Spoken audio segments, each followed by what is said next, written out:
اعوذ باللہ من الشیطان الرجیم بسم اللہ الرحمن الرحیم الحمدللہ رب العالمین الصلاۃ والسلام علی رسولہ کریم و اہل بیتہ الطیبین الطاہرین اللہم صل علی محمد وعلی محمد وعجل فرجہم۔ السلام علیکم ورحمۃ اللہ وبرکاتہ۔ میں ہوں سیدہ مونا کاظمی اور قائم ٹی وی کینیڈا کی رمضان ٹرانسمیشن میں آپ کے سامنے حاضر ہوں۔ آج ہم بات کریں گے رمضان کے پہلے دن کی دعا پر۔ جو ہم رمضان کے پہلے دن دعا مانگ رہے ہیں اس میں ہم پروردگار عالم کو 4 چیزوں کی جانب متوجہ کرا رہے ہیں۔ پہلے حقیقی نماز، دوسرا حقیقی روزہ، تیسرا غفلت سے بیداری اور چوتھا گناہوں کی بخشش۔ کیونکہ ہم دعا میں مانگ رہے ہیں کہ بسم اللہ الرحمن الرحیم کے شروع اللہ کے نام سے جو بڑا مہربان اور نہایت رحیم ہے۔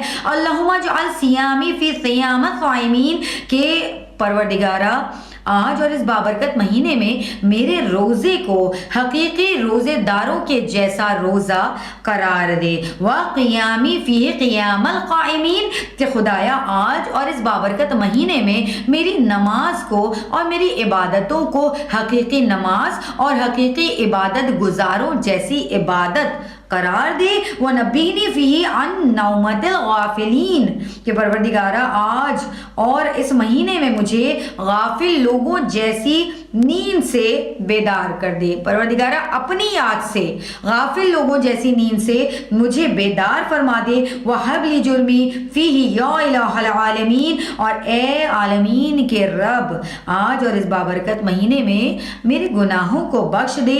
وَاعْفُ عَنِّي يَا عَافِيًا عَنِ الْمُجْرِمِينَ اور اے گناہگاروں کو معاف فرمانے والے مجھے معاف فرما۔ الہی آمین۔ تو یہاں پر بات ہو رہی ہے حقیقی نماز کی، حقیقی روزے کی طرف پروردگار عالم کو متوجہ کیا جا رہا ہے اور غفلت سے بیداری کی طرف اور گناہوں کی بخشش کی جانب ہم آج پہلی رمضان کو پروردگار عالم کو متوجہ کر رہے ہیں۔ تو کیا ہے یہ حقیقی نماز کے جس کے لیے فرمایا وَقِيَامِ فِيهِ قِيَامَ الْقَائِمِينَ کہ اور میری نماز کو حقیقی نماز قرار دے آج اور اس بابرکت مہینے میں۔ تو نماز کی اہمیت خود پروردگار عالم نے بتائی ہے اور حقیقی نماز کیا ہے اور حقیقی عبادت کیا ہوتی ہے خود قرآن مجید میں پروردگار عالم ارشاد فرما رہے ہیں سورہ نساء کی آیت نمبر 103 میں بسم اللہ الرحمن الرحیم ان الصلاۃ کانت علی المؤمنین کتابا موقوتا کہ یقیناً نماز ایمانداروں پر وقت معین کر کے فرض کی گئی ہے۔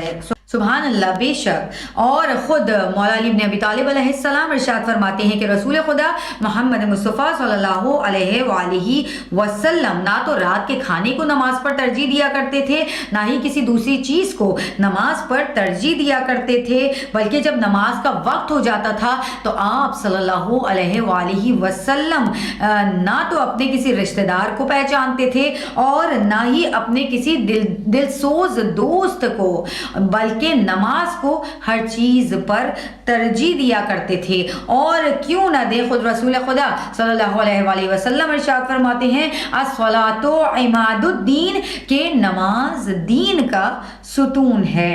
حضرت علی بن ابی طالب علیہ السلام نے بھی جب اپنے بیٹوں کو وصیت فرمائی تو اس میں فرمایا اللہ فی الصلاۃ فإنها عمود دینکم کہ نماز کے بارے میں اللہ سے ڈرتے رہو کیونکہ وہ تمہارے دین کا ستون ہے۔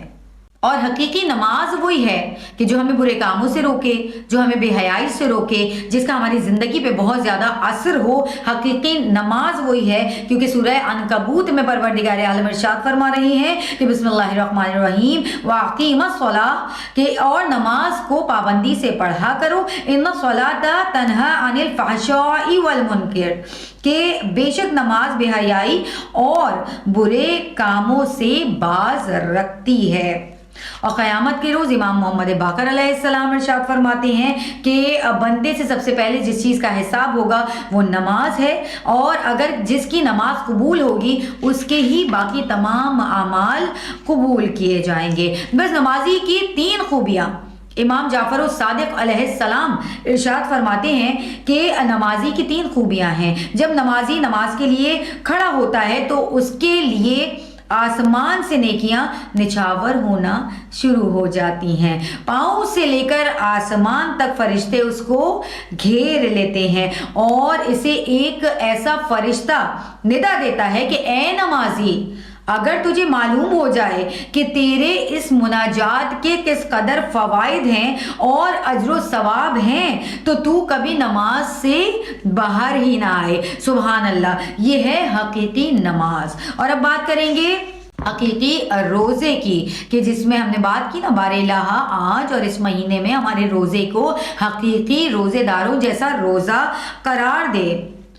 तो कुरान मजीद में परवरदिगार आलम इरशाद फरमा रहे हैं कि बिस्मिल्लाहिर्रहमानिर्रहीम, या अय्युहल्लज़ीना आमनू कुतिबा अलैकुमुस्सियाम कमा कुतिबा अलल्लज़ीना मिन क़ब्लिकुम लअल्लकुम तत्तक़ून, कि तुम पर रोज़े फ़र्ज़ किए गए ए ईमान वालों, जिस तरह तुमसे पहले लोगों पर रोज़े फ़र्ज़ किए गए थे ताकि तुम इसकी वजह से गुनाहों से बच जाओ। ये है हकीकी रोज़ा कि जिसकी वजह से हम गुनाहों से बच रहे हों।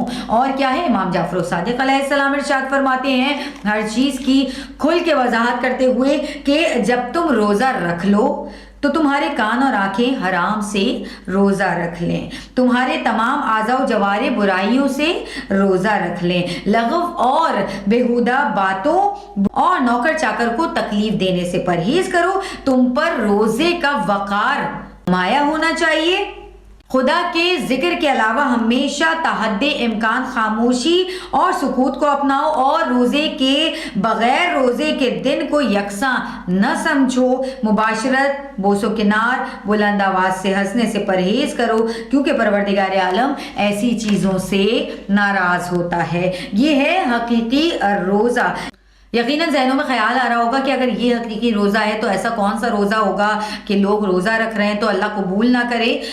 तो मौला अली इब्न अबी तालिब अलैहिस्सलाम इस चीज़ को वाज़े कर देते हैं, फरमाते हैं कि कितने ही रोज़ेदार ऐसे हैं कि जिनके रोज़े भूख और प्यास के अलावा कुछ नहीं है, नीज़ कितने ही नमाजी और परहेजगार ऐसे हैं कि जिनकी नमाजें सिवाय मुशक्क़त के और कुछ नहीं है, उनको सिवाय एक्सरसाइज है वो, उनको इसका कोई सवाब नहीं मिलेगा। आगे फरमाया खुशहाल बाशाऊर लोगों की नींद और इनके अफ्तार के, जो बाशाऊर लोग हैं, जो खुशहाल लोग हैं, जो खुशकिस्मत लोग हैं, जो अपनी नमाजों को भी अवेल कर रहे हैं, जो अपने रोज़ों से भी फ़ायदा उठा रहे हैं, वो लोग ऐसे हैं कि जिन्हें इसका प्रॉपर सवाब दुनिया में भी मिल रहा है और आखिरत के लिए भी ये सवाब रखा जा रहा है। क्योंकि रसूल खुदा मोहम्मद मुस्तफ़ा सल्लल्लाहु अलैहि वसल्लम का इरशाद हमें मिलता है कि तूबा लिमन ज़मान औ जाअ लिल्लाह, के इस शख्स के लिए खुशखबरी है जो खुदा के लिए भूख और प्यास को बर्दाश्त करता है।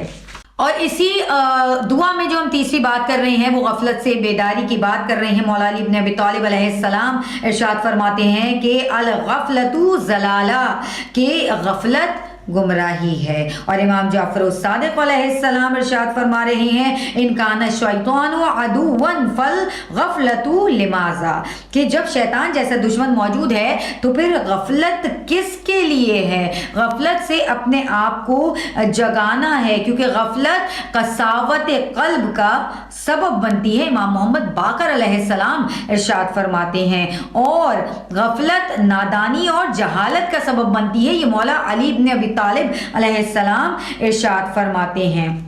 अब इस गफलत का इलाज क्या है। मौला अली इब्न अबी तालिब अलैहिस्सलाम इरशाद फरमाते हैं कि बिदवामित ज़िक्रिल्लाह तंजाबुल गफलता, कि हज़रत अली इब्न अबी तालिब इरशाद फरमा रही है कि अल्लाह के दायमी ज़िक्र से ही गफलत से निजात हासिल की जा सकती है। आखिर में हमने मांगा अपने गुनाहों की बख्शिश को, तो कुरान करीम में परवरदिगार आलम इरशाद फरमा रहे हैं सूरह निसा में कि इन्नल्लाह काना अफ़ूवन गफ़ूरा, कि बेशक अल्लाह मुआफ़ करने वाला और बख्श देने वाला है। सुभान अल्लाह। और मौला अली इब्न अबी तालिब अलैहिस्सलाम इरशाद फरमाते हैं कि ए अल्लाह के बंदो, अल्लाह तुम्हारे छोटे बड़े खुले ढके आमाल की तुमसे बाज पुर्स करेगा, इसके बाद अगर वो अजाब करे तो ये तुम्हारे जुल्म का नतीजा होगा और अगर मुआफ कर दे तो ये उसके करम का तकाजा है। बेशक वो ज़ात ऐसी है जो मुआफ कर देने वाली ज़ात है।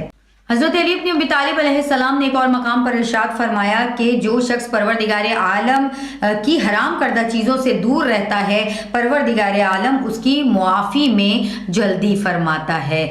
اسی دعا کے ساتھ اختتام کی جانب بڑھتے ہیں کہ بار الہا ہمارے گناہوں کو بخش دے، ہمارے روزوں کو قبول فرما، ہماری نمازوں کو شرف قبولیت بخش دے، ہماری دعاؤں کو مستجاب فرما۔ اجازت دیجیے، اللہ حافظ و نگہبان۔